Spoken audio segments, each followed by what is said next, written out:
Yaxshim sizlar ko'pchilik bugun sizlarga cho'ng ta'sirli biliq qo'rish usulini elib keldim. Biliqni pokiz yuvgandan keyin bosh qismini ayirib o'ttirdan ikki parcha qilamiz.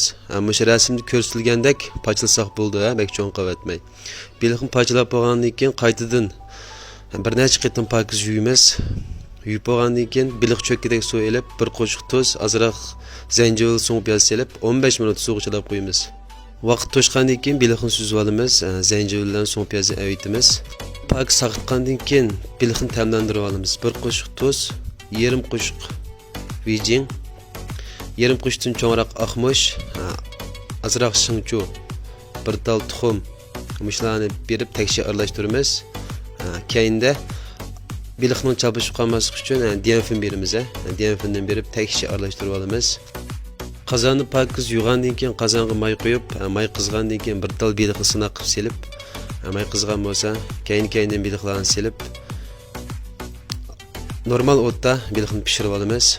Turliqda biliqning chopishib qolmaslik uchun ancha-muncha elishtirib turamiz. Biliq pishgandan keyin suzib avilib, qozonga azroq yarim cho'mich may qo'yamiz.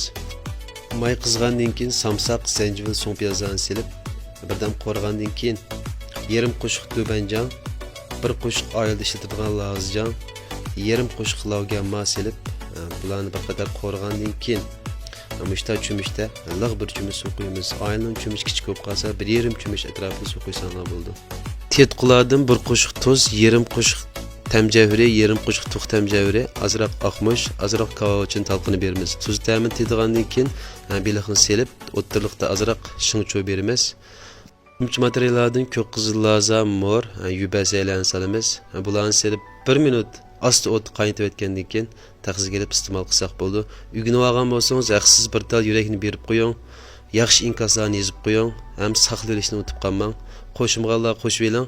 Har kuni mushtaq yangilik darslarni yo'llab turamiz.